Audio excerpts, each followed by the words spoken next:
¿Qué es la selección natural? La selección natural es el proceso de adaptación al entorno mediante el cual solo los seres vivos con ciertas características se reproducen y así transmiten a la siguiente generación su genotipo o genoma. Se trata de un mecanismo clave en el proceso evolutivo, que garantiza que los progenitores hereden a sus descendientes características físicas, fisiológicas, conductuales, reproductivas o de cualquier otra índole, siempre y cuando vayan a favor de la supervivencia de la especie.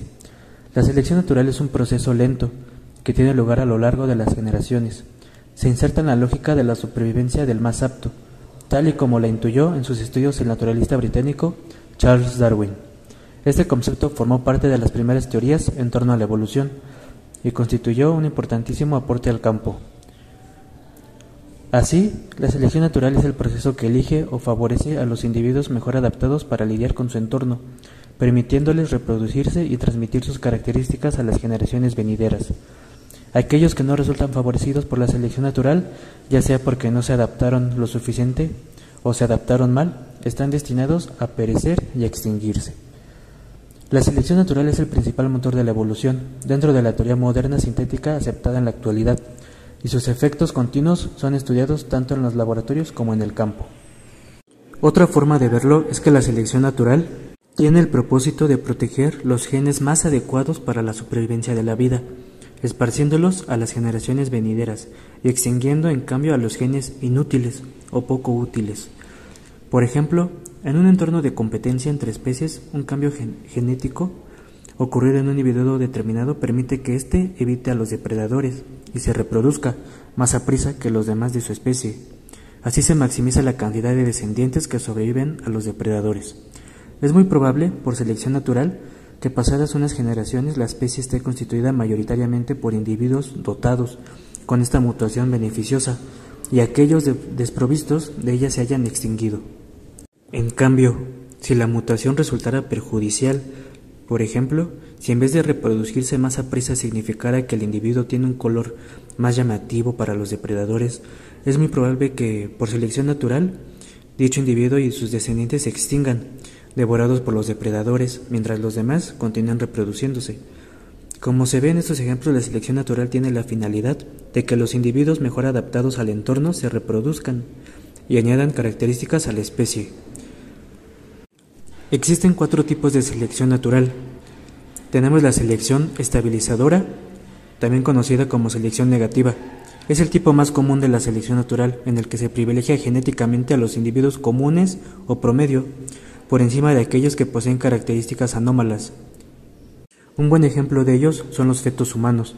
Aquellos que tengan muy poco peso serán más vulnerables a enfermedades y a morir temprano, pero aquellos que tengan demasiado peso serán más propensos a posibles problemas durante el parto, de modo que la selección natural elige a los de peso promedio para proliferar.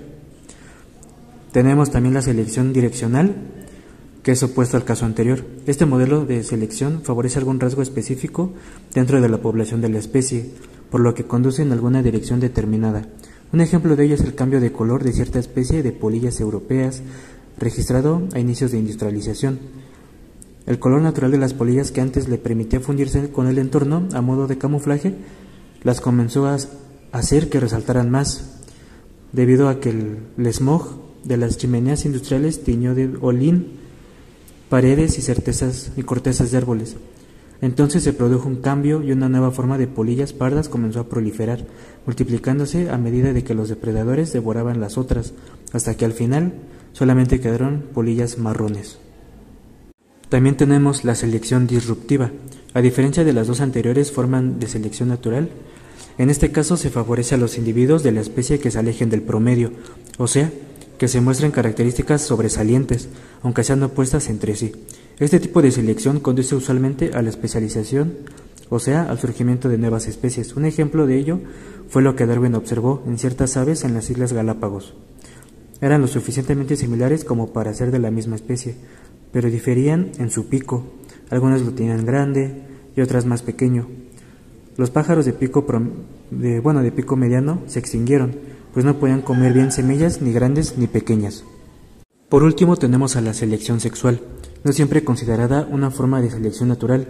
La selección sexual consiste en la competición entre los miembros de una especie por reproducirse de modo que aquellos machos que más hembras atraigan o que puedan asegurarse del coito sean los que se reproduzcan más y mejor, imponiendo su genoma por encima de los que no pueden hacerlo o pierdan en dicha competencia. ¿Y por qué la selección natural es tan lenta? La selección natural es un asunto de generaciones, no es en absoluto inmediato. Por eso el proceso evolutivo es tan lento, requiere de un cambio introducido en las generaciones que se imponga sobre los demás a medida que transcurran varios tiempos de vida. En el caso de los animales longevos, como el propio ser humano, ese proceso es tremendamente lento, pero este proceso en los microorganismos más simples, como los virus, es tremendamente veloz. Prueba de esto último es que el virus de la gripe continúa aquejándonos año tras año, en formas nuevas, ligeramente distintas, a pesar de que tenemos un sistema inmunitario diseñado para combatirlo y recordarlo. El virus muta, se adapta y puede volver a esparcirse. Es un proceso que responde perfectamente a la selección natural.